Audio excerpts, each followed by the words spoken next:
notre invité du jour est l'universitaire et historien français Bernard Lugan. Bonsoir, merci d'être avec nous. Bonsoir. Vous êtes professeur à l'école de guerre à Paris et enseignant aux écoles Saint-Cyr, Coët, Quidan. Vous êtes fils d'officier de marine avant que votre père devienne avocat. Vous avez été étudiant en droit et en histoire. En fait, finalement, rien ne vous prédestinait à devenir le spécialiste, non pas incontesté, mais le plus remarquable sur l'Afrique. Si, de par mon tropisme familial, déjà, je suis né sur le continent africain. Au Maroc? Oui, puis j'ai plusieurs générations nées en Afrique. Une partie de ma famille, nous avons rempli les cimetières du monde entier, de Tientsin à Meknès et de Nouvelle-Calédonie jusque dans le fin fond du Pacifique. Donc j'ai une famille de transmigrateurs, si vous le voulez. Et pourquoi l'Afrique? Vous avez fait vos études à Paris, en région parisienne.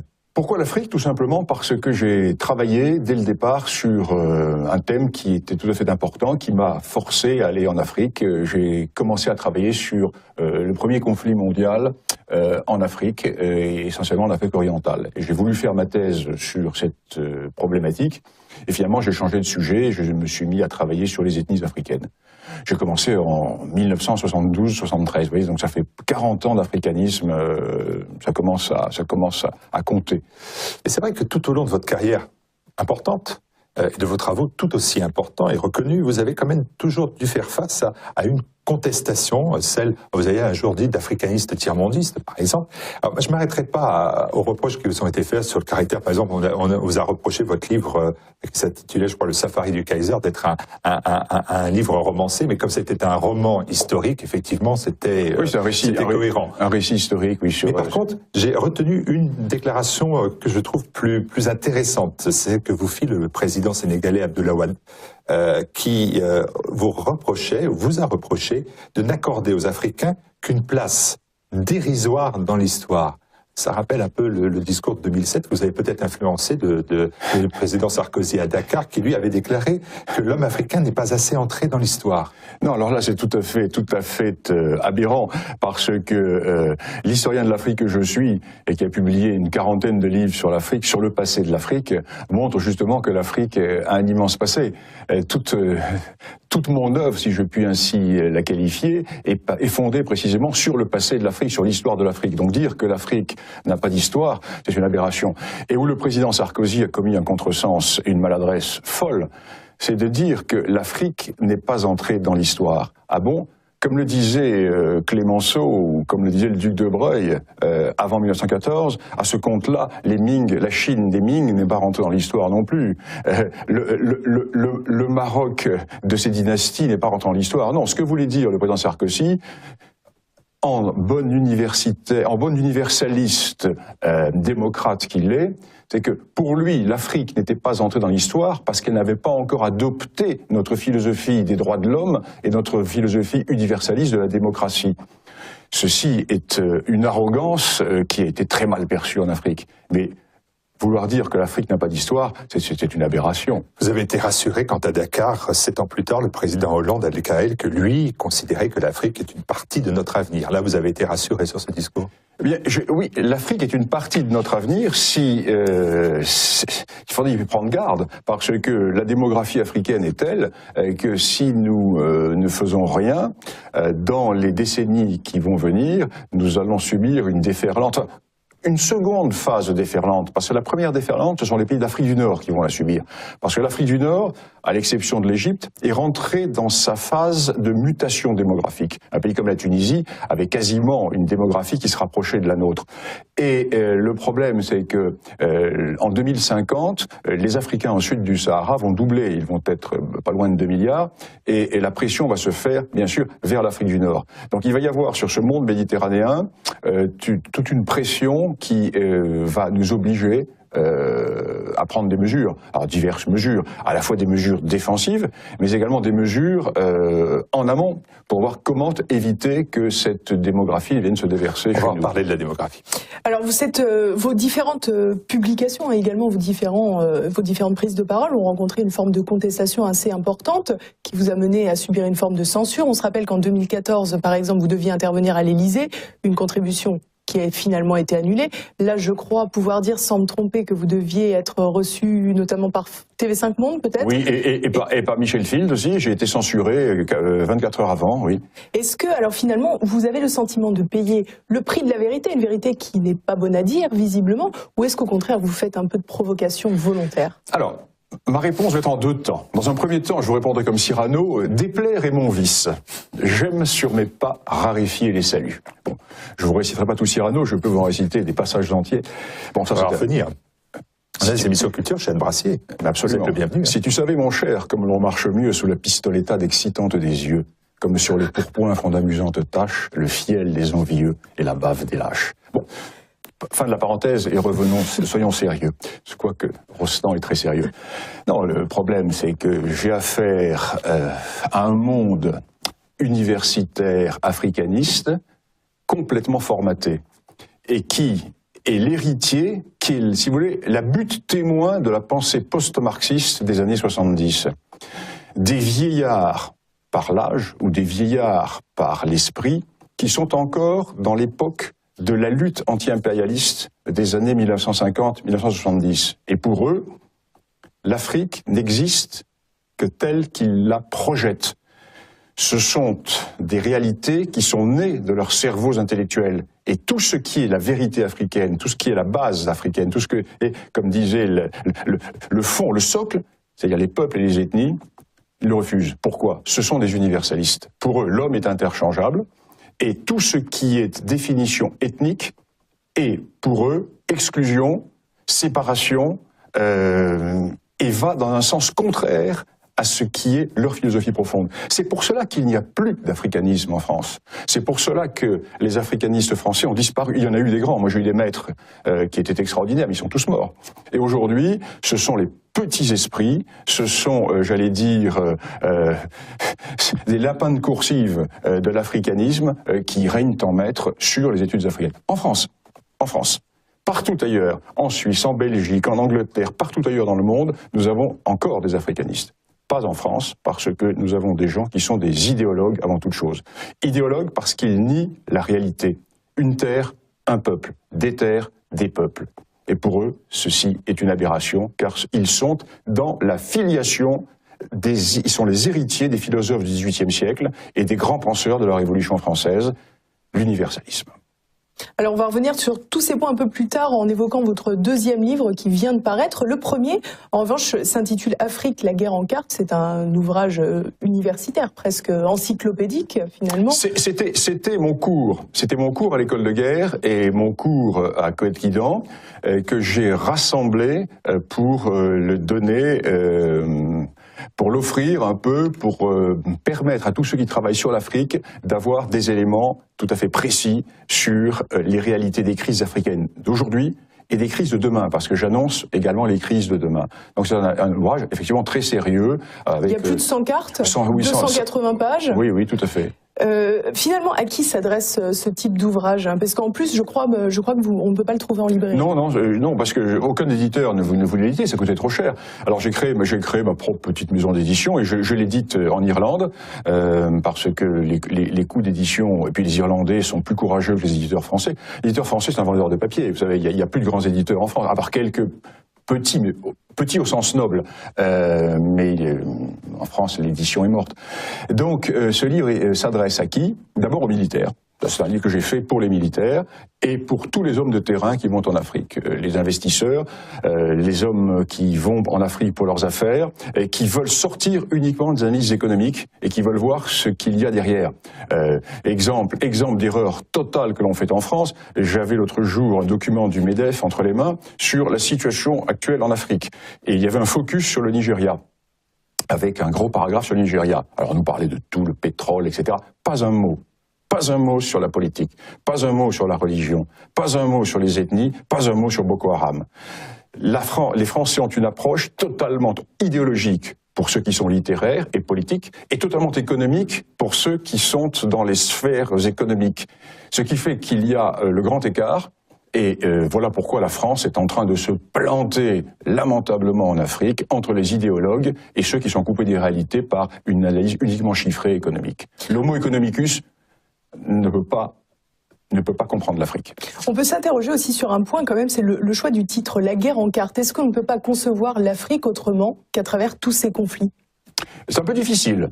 Et d'autant plus que ce livre, je l'ai fait, je vous l'ai dit, c'est mon cours à l'école de guerre et c'est mes cours à Coët. Donc, nous formons des futurs chefs de section à Coët-Guidan ou des officiers d'état-major à l'école de guerre. Donc, il est important que ces gens aient une approche réelle du terrain parce que eux vont risquer leur peau sur le terrain. Vous savez, la différence entre un diplomate et un militaire, c'est simple. Le diplomate peut se planter, il peut se tromper. S'il est fait aux pattes, le COS ira le chercher. Tandis que si les militaires, eux, se font prendre, ce ne sont pas les diplomates qui iront les sortir. Donc les militaires sont condamnés à la réalité, alors que les diplomates et les philosophes peuvent s'amuser... Et les politiques peuvent s'amuser à faire des expériences. Il y aura derrière eux un parachute. Ils ont un parachute ventral pour aller les chercher. Donc c'est toujours la même chose. Les uns peuvent se payer le luxe de se tromper, les autres non, parce qu'ils mettent leur peau au bout de leur action. Alors vous expliquez dans cet ouvrage dont on voit à l'image l'adresse pour pouvoir se le procurer, les éléments, vous expliquez que la démographie africaine va conduire à la guerre. Alors vous donnez des chiffres qui sont évidents, la population augmente de 3% par an, elle double tous les 20 ans, en 2050, 25% de la population mondiale sera africaine, des chiffres incontestables, mais est-ce que ces faits amènent forcément une démographie importante, amène à une démographie suicidaire, vous dites, et chrysogène? On peut penser, par exemple, en faisant un rapprochement avec l'Inde, que cette démographie galopante n'a pas entraîné des conflits et des guerres particulières. Votre question est essentielle, elle est au cœur du problème. De tout temps, l'Extrême-Orient et l'Inde ont été confrontés à une pression démographique. Ce qui fait que depuis, l'archéologie le montre bien, depuis plusieurs milliers d'années, dans ces sociétés ont été intégrées les notions de pression démographique. Or, jusqu'à la période coloniale, l'Afrique était tout au contraire un monde de basse pression démographique. Ce qui fait que c'est un traumatisme pour l'Afrique. La surpression démographique est un traumatisme récent, alors que l'Inde, l'Asie, la Chine, le Japon ont intégré cela au cours des millénaires, d'où la civilisation de la rizière, la civilisation de l'utilisation de l'espace de plus en plus réduit, une marqueterie agricole. L'Afrique, au contraire, était un continent de grands espaces qui étaient vides. Et on est passé entre 1900 et aujourd'hui, c'est-à-dire un siècle et demi, d'une Afrique vide à une Afrique surpeuplée. C'est un traumatisme historique que l'Afrique n'a pas surmonté, car les habitudes anciennes d'utilisation d'immensité vierge est toujours dans les mentalités. Et voilà pourquoi nous sommes face à un très grave problème. Deuxième problème, l'Asie était un monde urbanisé. Il y avait des villes. En Afrique, non, sauf en Afrique du Nord, c'est un autre problème. La ville n'existait pas dans l'Afrique précoloniale, ou très peu. Il y avait des capitales royales, mais il n'y avait pas de ville. Or, aujourd'hui, nous voyons que ces villes, qui sont de véritables chancres, qui se développent sur le littoral africain, sont des villes qui ne produisent strictement rien. Des villes dans lesquelles viennent se concentrer des consommateurs. Et qui plus est, ces villes attirent à elles les seules forces vives de l'Afrique, qui sont ces paysans. Donc nous voyons d'un côté une population qui augmente, qui se concentre dans des zones dans lesquelles l'on ne produit rien, et qui en plus pompe la substance du pays. Donc nous sommes face à un problème évident. Le génocide du Rwanda est le produit de deux phénomènes, la démocratie et la démographie. La démocratie, nous en parlerons tout à l'heure. Il est bien évident que, prenons l'exemple du Rwanda, j'ai fait mes 2 thèses sur le Rwanda, je connais bien la question. J'ai enseigné plus de 10 ans à l'université du Rwanda, je connais bien la question. Il y a toujours eu des tensions entre les Tutsis et les Hutus. Mais des tensions dans un espace vide ne provoquent pas les mêmes tensions que dans un espace borné. À partir du moment où une population qui était de moins de 1 million d'habitants en 1900, lorsque les Allemands s'installent au Rwanda et au Burundi, en 1898, il y a 1 million d'habitants pour les 2 pays.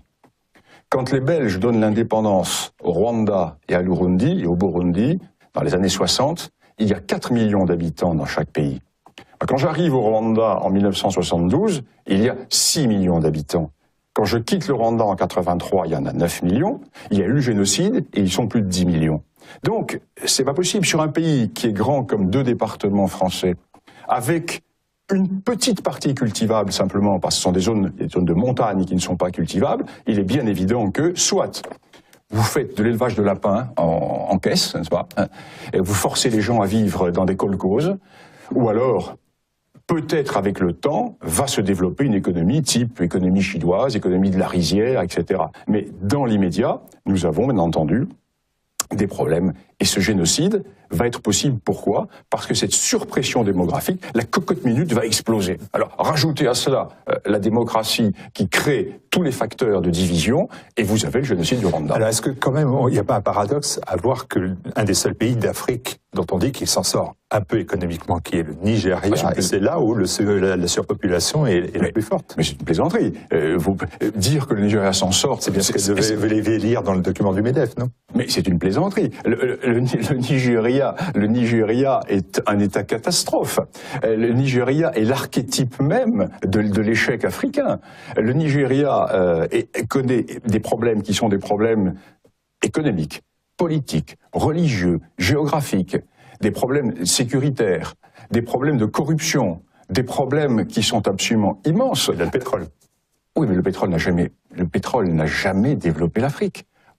Tous les pays producteurs de pétrole sont des pays en difficulté. La Libye, prenons l'exemple des grands pays producteurs de pétrole. Tous sont en crise. En plus, maintenant, avec l'effondrement du prix du pétrole. Alors, ceci a été masqué tant que le pétrole était à des cours très élevés. Mais nous sommes des pays de monoproduction. Un pays comme la Libye, par exemple, ou un pays comme l'Algérie, qui tirent 98% de leurs ressources du pétrole et du gaz, sont en train de mourir. La Libye pour d'autres causes. L'Algérie est en train de mourir avec l'effondrement du prix du pétrole. Chaque jour qui passe, l'Algérie s'appauvrit, avec en plus un épuisement des champs pétrolifères à échelle de 25 ans et du gaz qui sera moins vendu à l'étranger puisque l'Algérie va consommer désormais 40% de sa production pour sa consommation intérieure. Donc ça fera autant de devises en moins qui vont entrer. Donc ils vont dans le mur là aussi. Le Nigeria est un pays qui est en permanence au bord de l'éclatement. Dire que le Nigeria est un pays qui s'est développé, c'est un refus de réalité, un déni de réalité rare. C'est ainsi qu'on va terminer cette première partie. Et pour concentrer la deuxième partie sur l'autre ouvrage, donc Osons dire la vérité. Osons dire la vérité à l'Afrique. Alors justement, donc sur cet ouvrage, c'est un ouvrage peut-être qui fera plus polémique. Il est paru, précisons-le, aux éditions du Rocher. Votre ouvrage consiste dans un premier temps à nier toutes les affirmations optimistes, voire ingénues, si on comprend votre pensée, consistant à dire que l'Afrique est en phase d'essor. Pour vous, les chiffres, finalement, ne sont que des écrans de fumée, ils ne sont pas significatifs. Pour vous, finalement, l'Afrique, non seulement elle ne progresse pas, mais en réalité, elle régresse. Alors, soyons très clairs. L'on m'a reproché, un des grands reproches qui m'est fait, est de négliger l'économie. L'on me dit, oui, d'accord, votre analyse historique, on l'accepte, on ne l'accepte pas. Votre approche politique africaine, nous l'acceptons, nous ne l'acceptons pas. Mais toutes vos analyses partent d'un a priori, c'est que vous mettez en avant le fait ethnique.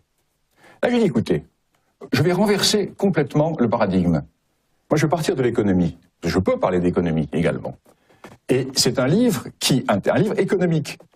Et là, je surprends un peu mes adversaires, parce que je conclus par l'ethnie, mais je démarre de l'économie. On ne peut pas dire que... Finalement, la mauvaise économie est la résultante d'une mauvaise gestion de l'économie. Donc là, je pars, si vous voulez, toute la première partie de mon livre, les 5 ou 6 premiers chapitres, sont des chapitres d'études purement économiques, où j'analyse les courbes de PIB, j'analyse les productions, j'analyse tous les taux. Je pars des chiffres qui sont incontestables et incontestés, qui sont les chiffres de l'ONU, qui sont les chiffres de la Banque africaine de développement, qui sont tous les chiffres officiels. Et je montre, à partir de ces chiffres officiels, que tout ce que l'on nous raconte sur l'afro-optimisme est de la méthode Coué.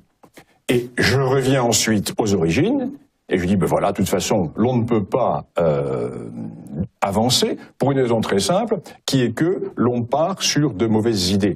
Les problèmes africains ne sont ni des problèmes économiques, ni des problèmes de développement. Ce sont des problèmes d'ordre politique et d'ordre sociologique, qui reposent sur des réalités que nous refusons de voir et qui reposent également sur des a priori d'ordre philosophico-compassionnel qui bouleversent complètement l'appréhension de la réalité, tant du côté des Africains que du côté des Européens.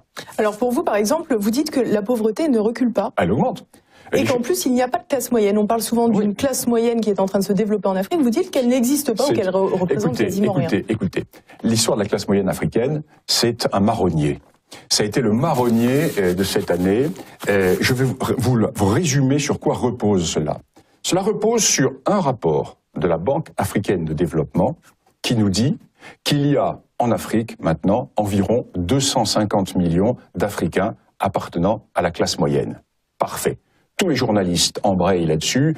Voyez, l'Afrique se développe, il y a une classe moyenne. Cette classe moyenne, vous savez de quoi elle se compose? Elle se compose, d'après le rapport, de gens qui ont des revenus allant de 1 à 20. C'est exactement comme si vous disiez, il y a en France une classe moyenne qui englobe les gens qui sont au SMIC et ceux qui ont 10 fois plus, donc 12 500 ou 15 000 euros de revenus par mois. Curieuse classe moyenne tout de même. Alors ensuite, et je l'analyse dans mon livre, ensuite je reprends tous les échelons. Et dans ces 250 millions, les 3/4 se situent dans la frange qui est entre 2 et 4 dollars par jour. C'est-à-dire, comme si vous disiez des gens qui ont entre 1 250 euros par mois et 1 300 euros par mois, par rapport aux gens qui ont 15 000 euros par mois. Alors, toujours bien insolite, cette classe moyenne. Donc c'est du pipeau, c'est du vent. Tout ceci est du vent. Si vous voulez, nous sommes dans la méthode Coué. Et le plus dramatique, c'est de voir que certains économistes qui ne connaissent pas l'Afrique, mais qui adaptent leurs connaissances économiques européennes au monde africain, ont embrayé dans cette direction et racontent n'importe quoi. Je pense notamment à Nicolas Bavrez, qui a fait un éditorial archétypique dans Le Point, que je cite dans mon livre, un contresens total des réalités africaines. Alors, outre ces chiffres que vous contestez, il y a également de nombreux... Je ne conteste pas les chiffres. Non. Enfin, pas que l'analyse de ces chiffres, l'interprétation de ces chiffres que vous contestez. Vous évoquez aussi de nombreux lieux communs, plus en proie dans la société que dans les évaluations de spécialistes, notamment sur le fait qu'il existe le mythe des terres arides, des grands déserts africains, et qu'il est impossible d'y cultiver quoi que ce soit, alors que vous dites qu'au contraire que c'est un continent béni des dieux. Oui, nous avons une vision réductionniste et j'allais dire encore universelle de l'Afrique. Moi, je parle de l'Afrique, mais en fait, il faut parler des Afriques. Et nous avons toujours la même vision. L'Afrique, bon, c'est le désert du Sahara, pas du tout. Le désert du Sahara représente une petite partie de l'Afrique. 25%. 25%. 75% de l'Afrique n'est pas le désert. Je ne dis pas que 75% de l'Afrique, c'est le tchernosium de l'Ukraine. Mais l'Afrique recèle les terres les plus riches au monde. Avec en plus un climat qui est un climat tempéré, qui permet de faire 2 à 3 récoltes par an. L'Afrique possède des terres vierges en quantité. Alors, je prends toujours l'exemple de la Sibérie. Les Sibériens qui vivent sur un territoire autrement plus difficile que les territoires africains n'ont jamais accablé le sort et la nature en disant nous vivons sur... nous sommes les victimes du milieu. Ils sont adaptés au milieu. Alors là, nous avons cette approche misérabiliste et culpabilisatrice qui fait que nous passons à côté des réalités. Le Rwanda, le Burundi, l'Ouganda, toute une partie du Kenya, toute la partie du sud du Zimbabwe, de l'est de l'Afrique du Sud, sont des zones dans lesquelles vous plantez un bout de bâton, il germe, tout pousse, tout pousse. Le problème, c'est une surpopulation. Mais à ce moment-là, ce n'est pas la nature qu'il faut accuser, ce sont les mentalités et cette propension à faire des enfants, à multiplier ces enfants, n'est-ce pas? Mais c'est un problème qui n'est pas un problème de culpabilité naturelle ou européenne. Vous dites que l'Afrique tire profit des sanglots de l'homme. Ah oui, c'est une phrase très dure, ça. C'est une phrase qui est très belle, qui n'est pas de moi. Alors, le sanglot de l'homme. Je comprends bien que vous dénoncez une forme d'infantilisation de l'Afrique, mais de là à dire qu'il faut qu'elle se prenne en main et ne plus attendre d'aide de l'extérieur, vous savez bien que si on arrête de donner à la béquille à un oiseau qui ne sait faire que la recevoir, il meurt. Non, mais l'Afrique, les Africains sont capables de vivre. Les Africains, à travers le temps, à travers l'histoire, ont montré qu'ils avaient traversé diverses épreuves. Le problème, c'est que nous avons imposé un mode de développement à l'Afrique. C'est cela. Développement, ce n'est pas la coopération. Quand De Gaulle a donné l'indépendance à ces pays africains, il ne leur a jamais promis le développement. Il leur a promis la coopération. Or, la coopération s'est transformée en développement. Qui dit développement par rapport à nos modèles. Alors, pendant un certain temps, certains pays, les pays soviétiques, ont voulu proposer les modèles de type socialiste, pendant que nous proposions les modèles de type libéral. Tous ont échoué. Le drame, c'est que tous ces modèles plaqués sur l'Afrique sont des modèles qui sont des modèles étrangers à l'Afrique. Pourquoi ? Car ce sont des modèles qui reposent sur des expériences individualistes. Or, l'Afrique, les Afriques, sont des partis communautaires. Vous ne pouvez pas greffer des prunes sur un palmier, même si vous mettez 3 tonnes d'engrais. Le porte-greffe, ça ne fonctionne pas. Les Africains ne sont pas des Européens pauvres à la peau noire. Ils ont leur civilisation, ils ont leur façon de penser. Et ce qui est traumatisant pour l'Afrique, c'est de vouloir les considérer précisément comme des Européens pauvres à la peau noire. Alors, tous les modèles qui ont marché, entre guillemets, chez nous, doivent leur être appliqués. La démocratie, les droits de l'homme, le libéralisme, etc. Eh bien, on va à l'échec. Car le problème de l'Afrique, c'est cela. C'est pas l'économie, ce n'est pas le manque de développement, c'est un problème d'ordre psychologique, sociologique, culturel et surtout un modèle d'arrogance intellectuelle que nous avons avec notre européocentrisme, né dans ce petit cap de l'Europe qui représente géographiquement le 20e de la planète ou le 30e de la planète, peuplé par le 10e de la planète et qui prétend vouloir donner des leçons au monde entier, aussi bien à Poutine qu'aux Chinois qu'aux Africains. Eh bien non.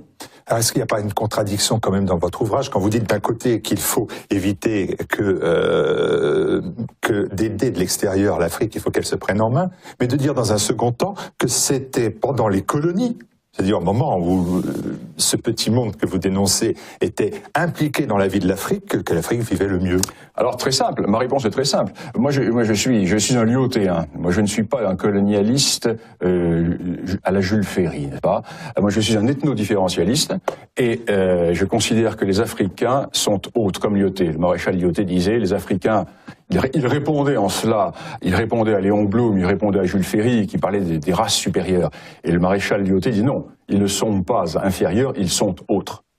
Ça, c'est un premier point. Deuxième point, quand je parle de la colonisation, ce n'est pas pour la défendre, mais ce n'est pas pour l'accuser non plus. L'historien n'a pas à défendre ou à accuser. L'historien, c'est un juge d'instruction, n'est-ce pas? Il instruit la charge, il instruit la décharge. Mais l'historien ne fait pas l'erreur qui est faite aujourd'hui par tous ces mouvements mémoriels, qui est de juger à l'aune de notre idéologie d'aujourd'hui des phénomènes qui se sont passés dans d'autres contextes culturels, économiques, politiques, religieux et philosophiques. Donc, l'historien, le vrai historien, rejette les lois mémorielles. Le vrai historien condamne les lois mémorielles car elles l'empêchent de travailler. Donc vous dites que l'Afrique vivait mieux quand elle a été prise en main.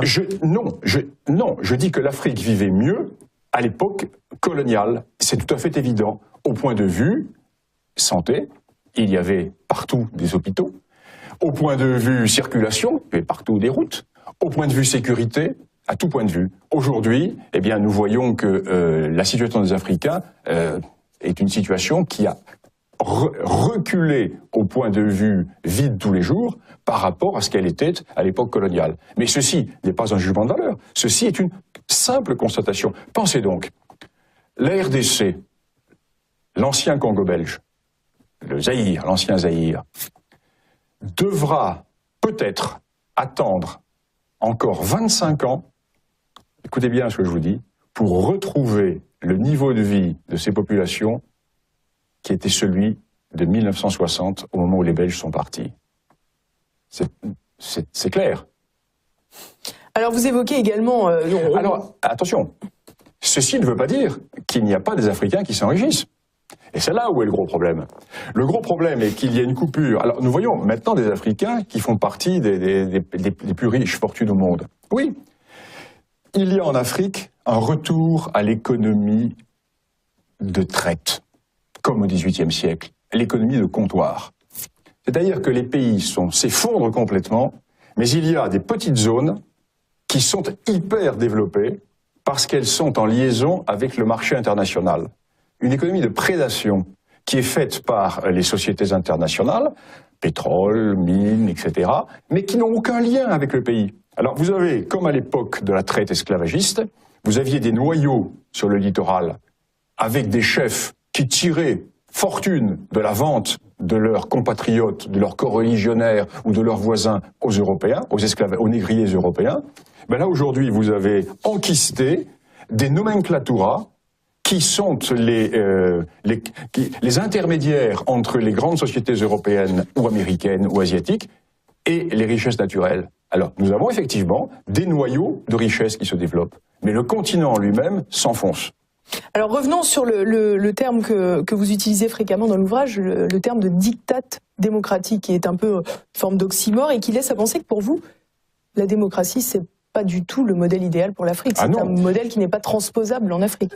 La démocratie individualiste n'est pas transposable. La démocratie n'est pas transposable parce qu'elle repose justement sur une notion d'individu. Or, la caractéristique sociologique de base des Afriques, ce sont les communautés. Vous ne pouvez donc pas transposer une philosophie individuelle sur un corps social qui est communautaire. En revanche, une démocratie adaptée est tout à fait transposable. Adaptée, ça veut dire quoi? Ça veut dire supprimer un homme, une voix. Le one man, one vote, qui est assassin pour l'Afrique. Pourquoi? C'est l'ethno-mathématique électorale. C'est l'ethno-mathématique, c'est ma formule qui m'a été reprochée suffisamment souvent, l'ethno-mathématique électorale. Car automatiquement, vous savez, en Afrique, moi je vous annonce les résultats des élections 8 jours avant. Il suffit de connaître les rapports ethniques. À l'intérieur des rapports ethniques, les apparentements claniques, par exemple dans le cas de la Côte d'Ivoire, il y a eu des apparentements ethniques parce que l'épouse du président Gbagbo appartenait à des populations dites lagunaires qui étaient généralement des populations tournées vers d'autres ensembles ethniques, mais par ce jeu d'alliance, on portait des voix à son mari qui, lui, était un croût-bêté. Donc, quand vous connaissez cela, vous savez à 2-3% près quels vont être les résultats des élections. Tout simplement parce que la démocratie, l'ethnomathématique, donne la victoire à ceux des peuples dont les femmes ont eu les ventres les plus féconds. Donc les peuples minoritaires, qui souvent sont des peuples qui sont de culture minoritaire, sont lésés. Un exemple très simple. Dans toute l'histoire de l'Afrique, les peuples pasteurs sont minoritaires. Ils sont moins nombreux que les agriculteurs. Pourquoi? Car les pasteurs alignent traditionnellement le croix de leur bétail sur les possibilités de package des troupeaux.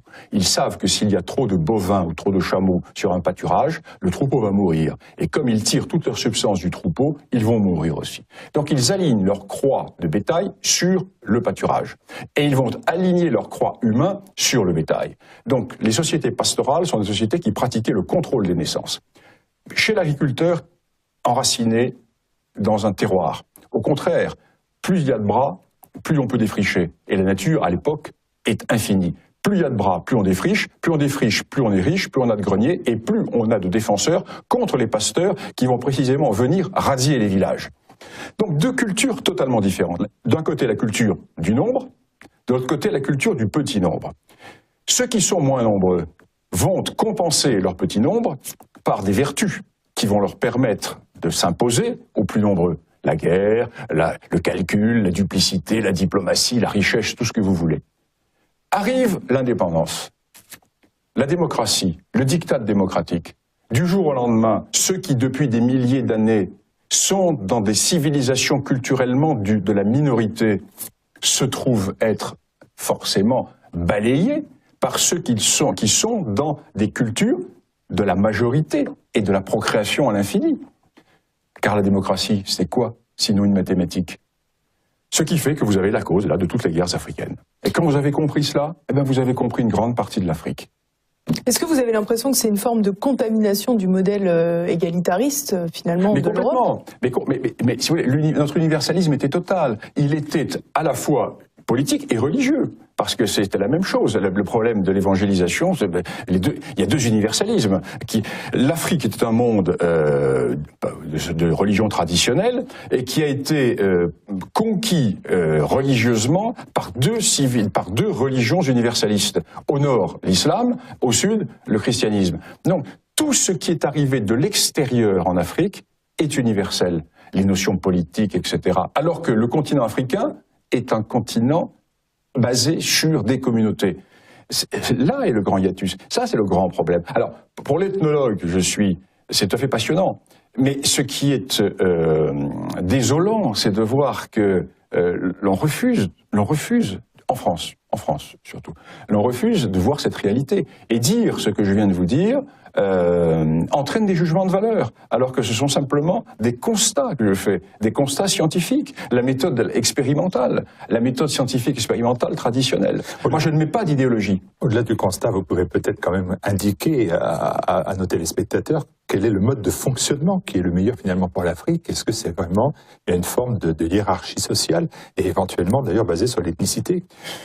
Les Anglais, un peu ce qu'ont fait les Anglais, un peu ce qu'a fait l'IOT, c'est-à-dire laisser en place les structures de la chefferie. Nous avons gardé la chefferie, mais nous l'avons cassée. Nous avons cassé la chefferie, ils ont mis des chefs qui nous étaient attachés. Donc nous avons gardé le squelette de la chefferie, mais nous avons vidé toute la chair qui était autour. Tandis que les Britanniques, eux, dans leur immense sagesse coloniale, car les Britanniques étaient des égoïstes, les Britanniques voulaient la tranquillité, et les Britanniques ont gardé la chefferie. Et c'est une raison pour laquelle l'indépendance s'est faite d'une manière beaucoup plus souple dans ce monde anglo-saxon, parce que les Britanniques n'ont pas cassé la chefferie. Et vous avez des pays qui ont été sous contrôle britannique, qui sont encore aujourd'hui dirigés par la chefferie traditionnelle. Je pense notamment au Botswana, qui est un pays qui marche très bien, mono-ethnique, etc. Tandis qu'en France, nous avons cassé les ethnies traditionnelles, nous avons cassé la chefferie, nous avons gardé un squelette de chefferie, mais vidé de sa chair, comme je l'ai dit, et nous avons créé des élites formées au quartier latin. Tous les premiers chefs d'État des pays africains étaient des agrégés de lettres ou des docteurs en droit. Ensuite, les militaires ont pris le pouvoir. Mais totalement différent de ce qui s'est passé dans le monde anglo-saxon. Les anglo-saxons, les Britanniques avaient... c'est l'IOT, l'exemple du colonisateur intelligent, c'est l'IOT. L'IOT qui arrive au Maroc et qui dit, surtout, mon but, c'est de ne pas algérianiser le Maroc. Que veut-il dire? Ne pas jacobiniser le Maroc, parce que nous avons jacobinisé l'Algérie. Nos cadres républicains, démocrates, ont cassé les chefferies en Algérie. Elles ont totalement cassé ces hiérarchies traditionnelles pour créer de nouvelles élites sorties de l'école républicaine. Et ces élites sorties de l'école républicaine ont montré qu'elles n'étaient pas capables de gérer, pas adaptées. Tandis que le Maroc, lui, grâce à l'IOT, a gardé ses traditions, a gardé ses élites. Les Français sont partis, oui, mais le roi était toujours là. Le Marsène était toujours là. L'aristocratie marocaine était toujours là. Les grandes familles marocaines, les familles de lettrés, de diplomates, de guerriers étaient toujours là. Tandis qu'en Algérie, il n'y avait plus rien. Plus rien. Voilà le problème. Donc, le drame de la colonisation française, c'est la démocratie et c'est l'esprit républicain. Alors pour terminer sur cet ouvrage... C'est ce que disait Lyautey de la République. Lyautey disait, le maréchal Lyautey, la République, c'est comme la syphilis. Quand on l'a attrapée, soit on se fait sauter le caisson, soit on tente de vivre avec. Donc nous allons rebondir. Pour terminer donc sur cet ouvrage, osons dire la vérité à l'Afrique. Pour finir, qui ment à l'Afrique finalement et surtout dans quel but? Puisqu'on en a fait un laboratoire d'exportation de la démocratie, mais dans quel but? Est-ce que finalement les pays du Nord ont véritablement un intérêt à voir l'Afrique se tirer vers le haut? Ils ont intérêt, ça c'est évident. Ils ont intérêt pour une raison très simple, c'est que la démographie pousse à nos frontières. La Méditerranée est une frontière, ça c'est évident. L'idée d'abandonner l'Afrique est une folle idée. C'est une idée que l'on pouvait avoir dans les années 60, mais c'est une idée qui n'est plus du tout d'actualité, totalement obsolète. Non, qui ment à l'Afrique? Mais d'abord, les Africains se mentent à eux-mêmes. Ils se mentent à eux-mêmes en accusant l'extérieur de tous leurs maux, ce qui est faux. Et il y a le couple sadomasochiste. Il y a des rapports de couple sadomasochiste entre l'Europe et l'Afrique. Et nous, Européens, nous sommes masochistes. Et nous nous culpabilisons. Nous pensons que nous avons pillé ce continent, ce qui est faux. Nous pensons que c'est nous qui avons importé la traite des esclaves, ce qui est faux. La traite existait avant nous, elle existait après nous, et puis il y avait la traite arabo-musulmane. Donc il y a toute une série de rapports sadomasochistes, chacun connaît les faiblesses de l'autre, mais personne n'ose les lui avouer. Il va falloir que ça cesse, cela. Et cela va cesser avec les nouvelles générations. Il va falloir que, en Europe, surtout en France, la génération des vieux marxistes, des babacools, je vous dis, ces buts témoins de la pensée marxiste et post-68ards vont bien finir par être tués par les mauvaises grippes au fur et à mesure que les années vont passer, et puis nul n'est éternel. Donc cette pensée va disparaître. Donc de côté, il va y avoir un grand nettoyage intellectuel qui va se faire avec le temps et la nouvelle génération. Et en Afrique, toute la génération de profiteurs de la décolonisation, parce qu'il faut bien voir que la génération qui est arrivée au pouvoir dans l'époque de la post-colonisation est une génération qui a profité de la décolonisation et qui a complètement phagocyté toutes les aides qui avaient été envoyées à l'Afrique. Donc cette génération va disparaître aussi. Donc les nouvelles générations africaines sont dans une toute autre mentalité. Et moi j'ai un grand espoir dans ces nouvelles générations qui ont compris que aide-toi et le ciel t'aidera. Parce que nous pouvons, bien entendu, nous devons coopérer avec l'Afrique, mais nous devons cesser d'avoir à l'idée la notion de développement. Car développement, ça ne veut rien dire. Développer par rapport à quoi? Développer par rapport à qui? Développer par rapport à nos modèles? Nous avons là encore un retour à l'universalisme. Donc voilà, brisons le couple culpabilisateur, ce couple sadomasochiste entre les Européens et les Africains. Ayons une approche anglo-saxonne, c'est-à-dire une approche réaliste et une approche dégagée. Nulle part dans les pays qui ont été colonisés par les Britanniques, nous avons ce sentiment de revendication permanente. Ça n'existe pas. Il n'y a qu'en France que l'on trouve cela. Parce qu'il y a notre esprit intellectuel, notre caste politique et philosophique qui est enquisté sur ce pays de France et qui a projeté ses fantasmes et son idéologie. Et ces fantasmes et cette idéologie nuisent à l'Afrique. Et nuisent bien entendu à nos populations européennes.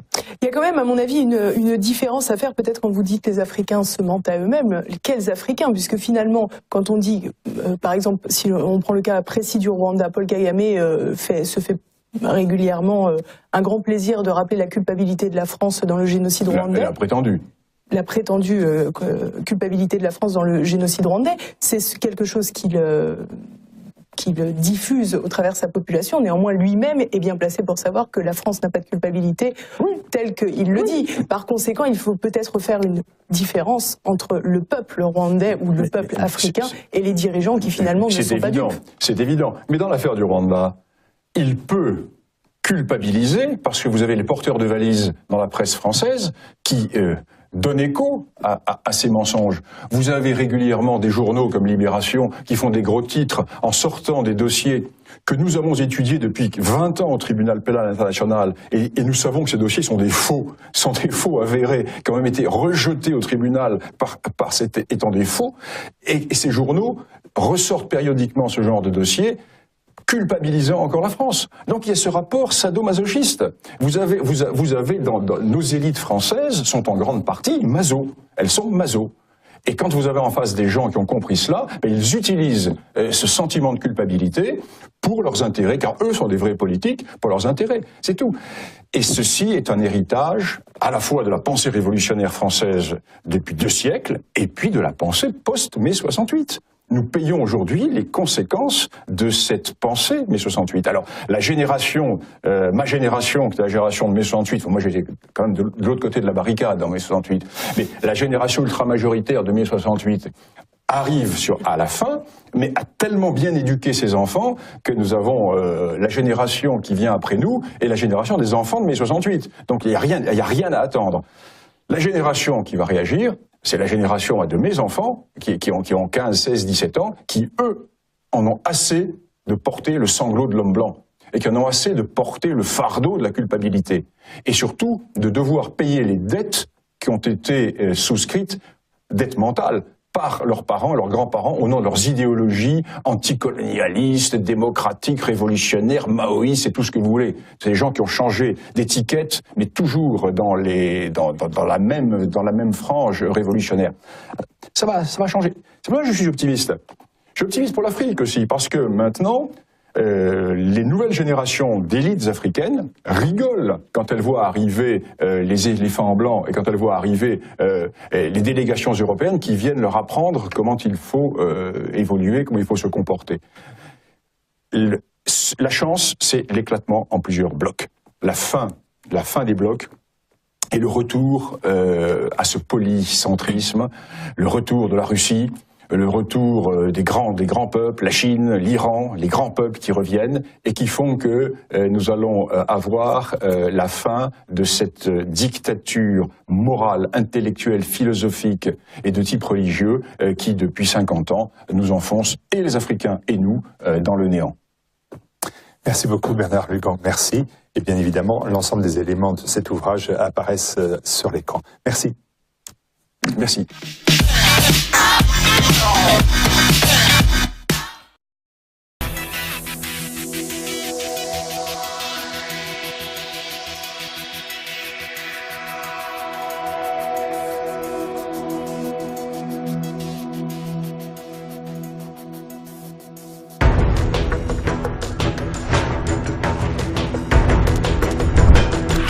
Notre invité du jour est l'universitaire et historien français Bernard Lugan. Bonsoir, merci d'être avec nous. Bonsoir. Vous êtes professeur à l'école de guerre à Paris et enseignant aux écoles Saint-Cyr, Coët, Quidan.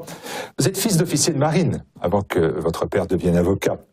Vous avez été étudiant en droit et en histoire. En fait, finalement, rien ne vous prédestinait à devenir le spécialiste, non pas incontesté, mais le plus remarquable sur l'Afrique. Si, de par mon tropisme familial, déjà, je suis né sur le continent africain. Au Maroc? Oui, puis j'ai plusieurs générations nées en Afrique. Et une partie de ma famille, nous avons rempli les cimetières du monde entier, de Tientsin à Meknès et de Nouvelle-Calédonie jusque dans le fin fond du Pacifique. Donc j'ai une famille de transmigrateurs, si vous le voulez. Et pourquoi l'Afrique? Vous avez fait vos études à Paris, en région parisienne. Pourquoi l'Afrique? Tout simplement parce que j'ai travaillé dès le départ sur un thème qui était tout à fait important, qui m'a forcé à aller en Afrique. J'ai commencé à travailler sur le premier conflit mondial en Afrique, et essentiellement en Afrique orientale. Et j'ai voulu faire ma thèse sur cette problématique, et finalement j'ai changé de sujet, et je me suis mis à travailler sur les ethnies africaines. J'ai commencé en 1972-73, vous voyez, donc ça fait 40 ans d'africanisme, ça commence à compter.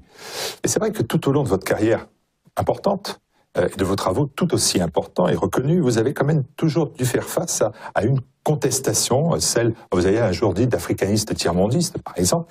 Alors, je ne m'arrêterai pas aux reproches qui vous ont été faits sur le caractère. Par exemple, on vous a reproché votre livre, qui s'intitulait, je crois, Le Safari du Kaiser, d'être un livre romancé, mais comme c'était un roman historique, effectivement, c'était cohérent. Un récit historique, oui. Mais par contre, j'ai retenu une déclaration que je trouve plus intéressante. C'est que vous fit le président sénégalais Abdoulaye Wade, qui vous a reproché de n'accorder aux Africains qu'une place dérisoire dans l'histoire. Ça rappelle un peu le discours de 2007 que vous avez peut-être influencé du président Sarkozy à Dakar, qui lui avait déclaré que l'homme africain n'est pas assez entré dans l'histoire. Non, alors là c'est tout à fait aberrant, parce que l'historien de l'Afrique que je suis, et qui a publié une quarantaine de livres sur l'Afrique, sur le passé de l'Afrique, montre justement que l'Afrique a un immense passé. Toute mon œuvre, si je puis ainsi la qualifier, est fondée précisément sur le passé de l'Afrique, sur l'histoire de l'Afrique. Donc dire que l'Afrique n'a pas d'histoire, c'est une aberration. Et où le président Sarkozy a commis un contresens et une maladresse folle, c'est de dire que l'Afrique n'est pas entrée dans l'histoire. Ah bon? Comme le disait Clémenceau, ou comme le disait le duc de Broglie avant 1914, à ce compte-là, les Ming, la Chine des Ming n'est pas rentrée dans l'histoire non plus. Le Maroc de ces dynasties n'est pas rentré dans l'histoire. Non, ce que voulait dire le président Sarkozy, en bon universaliste démocrate qu'il est, c'est que pour lui, l'Afrique n'était pas entrée dans l'histoire parce qu'elle n'avait pas encore adopté notre philosophie des droits de l'homme et notre philosophie universaliste de la démocratie. Ceci est un espace borné. À partir du moment où une population qui était de moins de 1 million d'habitants en 1900, lorsque les Allemands s'installent au Rwanda et au Burundi, en 1898, il y a 1 million d'habitants pour les deux pays. Quand les Belges donnent l'indépendance au Rwanda et à l'Urundi et au Burundi, dans les années 60, il y a 4 millions d'habitants dans chaque pays. Quand j'arrive au Rwanda en 1972, il y a 6 millions d'habitants. Quand je quitte le Rwanda en 83, il y en a 9 millions. Il y a eu le génocide et ils sont plus de 10 millions. Donc, c'est pas possible sur un pays qui est grand comme 2 départements français, avec une petite partie cultivable simplement, parce que ce sont des zones de montagne qui ne sont pas cultivables, il est bien évident que soit vous faites de l'élevage de lapins en caisse, n'est-ce pas, et vous forcez les gens à vivre dans des kolkhozes, ou alors, peut-être avec le temps, va se développer une économie type économie chinoise, économie de la rizière, etc. Mais dans l'immédiat, nous avons bien entendu des problèmes. Et ce génocide va être possible. Pourquoi? Parce que cette surpression démographique, la cocotte minute va exploser. Alors, rajoutez à cela la démocratie qui crée tous les facteurs de division, et vous avez le génocide du Rwanda. Alors, est-ce que quand même, il n'y a pas un paradoxe à voir que un des seuls pays d'Afrique dont on dit qu'il s'en sort un peu économiquement, qui est le Nigeria, et c'est là où la surpopulation est la plus forte. Mais c'est une plaisanterie. Dire que le Nigeria s'en sort... C'est bien ce que vous deviez lire dans le document du MEDEF, non? Mais c'est une plaisanterie. Le Nigeria est un État catastrophe. Le Nigeria est l'archétype même de l'échec africain. Le Nigeria connaît des problèmes qui sont des problèmes économiques, politiques, religieux, géographiques, des problèmes sécuritaires, des problèmes de corruption, des problèmes qui sont absolument immenses. Le pétrole. Oui, mais le pétrole n'a jamais développé l'Afrique. Tous les pays producteurs de pétrole sont des pays en difficulté. La Libye, prenons l'exemple des grands pays producteurs de pétrole. Tous sont en crise. En plus, maintenant, avec l'effondrement du prix du pétrole. Alors, ceci a été masqué tant que le pétrole était à des cours très élevés. Mais nous sommes des pays de monoproduction. Un pays comme la Libye, par exemple, ou un pays comme l'Algérie, qui tirent 98% de leurs ressources du pétrole et du gaz, sont en train de mourir. La Libye pour d'autres causes. L'Algérie est en train de mourir avec l'effondrement du prix du pétrole. Chaque jour qui passe, l'Algérie s'appauvrit, avec en plus un épuisement des champs pétrolifères à échelle de 25 ans et du gaz qui sera moins vendu à l'étranger, puisque l'Algérie va consommer désormais 40% de sa production pour sa consommation intérieure. Donc ça fera autant de devises en moins qui vont entrer. Donc ils vont dans le mur, là aussi. Le Nigeria est un pays qui est en permanence au bord de l'éclatement. Dire que le Nigeria est un pays qui s'est développé, c'est un refus de réalité, un déni de réalité rare. C'est ainsi qu'on va terminer cette première partie. Et pour concentrer la deuxième partie sur l'autre ouvrage, donc Osons dire la vérité. Osons dire la vérité à l'Afrique. Alors justement, donc sur cet ouvrage, c'est un ouvrage peut-être qui fera plus polémique. Il est paru, précisons-le, aux éditions du Rocher. Votre ouvrage consiste dans un premier temps à nier toutes les affirmations optimistes, voire ingénues, si on comprend votre pensée, consistant à dire que l'Afrique est en phase d'essor. Des lapins de coursive de l'africanisme qui règnent en maître sur les études africaines. En France, partout ailleurs, en Suisse, en Belgique, en Angleterre, partout ailleurs dans le monde, nous avons encore des africanistes. Pas en France, parce que nous avons des gens qui sont des idéologues avant toute chose. Idéologues parce qu'ils nient la réalité. Une terre, un peuple. Des terres, des peuples. Et pour eux, ceci est une aberration, car ils sont dans la filiation ils sont les héritiers des philosophes du XVIIIe siècle et des grands penseurs de la Révolution française, l'universalisme. Alors on va revenir sur tous ces points un peu plus tard en évoquant votre deuxième livre qui vient de paraître. Le premier, en revanche, s'intitule Afrique, la guerre en carte. C'est un ouvrage universitaire, presque encyclopédique finalement. C'était mon cours à l'école de guerre et mon cours à Coët-Quidan que j'ai rassemblé pour le donner... pour l'offrir un peu, pour permettre à tous ceux qui travaillent sur l'Afrique d'avoir des éléments tout à fait précis sur les réalités des crises africaines d'aujourd'hui et des crises de demain, parce que j'annonce également les crises de demain. Donc c'est un ouvrage effectivement très sérieux. Avec, il y a plus de 100 cartes, 280 pages. Oui, tout à fait. Finalement, à qui s'adresse ce type d'ouvrage? Parce qu'en plus, je crois que on ne peut pas le trouver en librairie. Non, parce que aucun éditeur ne voulait l'éditer, ça coûtait trop cher. Alors j'ai créé ma propre petite maison d'édition et je l'édite en Irlande parce que les coûts d'édition et puis les Irlandais sont plus courageux que les éditeurs français. L'éditeur français, c'est un vendeur de papier. Vous savez, il y a plus de grands éditeurs en France, à part quelques petits au sens noble, mais en France l'édition est morte. Donc ce livre s'adresse à qui? D'abord aux militaires. C'est un livre que j'ai fait pour les militaires et pour tous les hommes de terrain qui vont en Afrique. Les investisseurs, les hommes qui vont en Afrique pour leurs affaires, et qui veulent sortir uniquement des analyses économiques et qui veulent voir ce qu'il y a derrière. Exemple d'erreur totale que l'on fait en France. J'avais l'autre jour un document du MEDEF entre les mains sur la situation actuelle en Afrique. Et il y avait un focus sur le Nigeria, avec un gros paragraphe sur le Nigeria. Alors on nous parlait de tout, le pétrole, etc. Pas un mot. Pas un mot sur la politique, pas un mot sur la religion, pas un mot sur les ethnies, pas un mot sur Boko Haram. Les Français ont une approche totalement idéologique pour ceux qui sont littéraires et politiques, et totalement économique pour ceux qui sont dans les sphères économiques.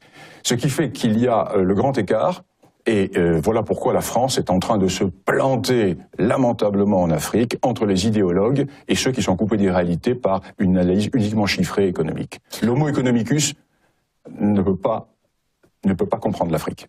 On peut s'interroger aussi sur un point quand même, c'est le choix du titre, La guerre en carte. Est-ce qu'on ne peut pas concevoir l'Afrique autrement qu'à travers tous ces conflits?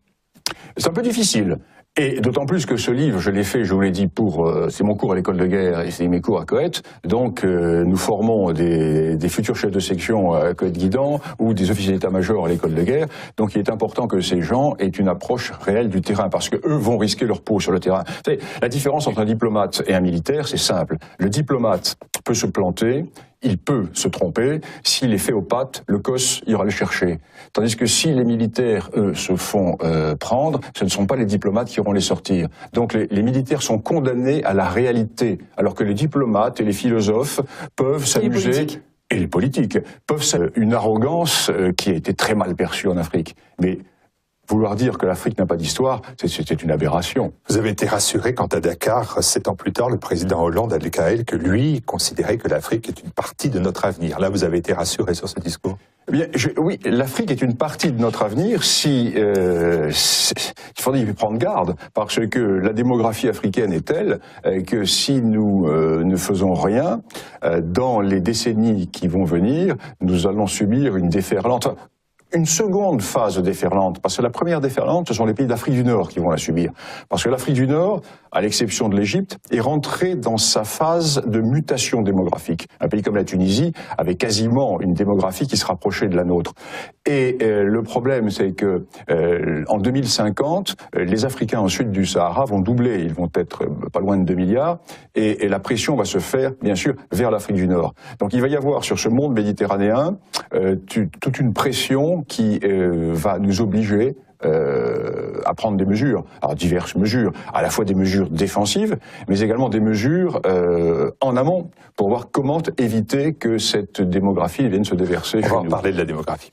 Alors vos différentes publications et également vos différentes prises de parole ont rencontré une forme de contestation assez importante qui vous a mené à subir une forme de censure. On se rappelle qu'en 2014, par exemple, vous deviez intervenir à l'Élysée, une contribution qui a finalement été annulée. Là, je crois pouvoir dire, sans me tromper, que vous deviez être reçu notamment par TV5 Monde, peut-être? Oui, et par Michel Field aussi. J'ai été censuré 24 heures avant, oui.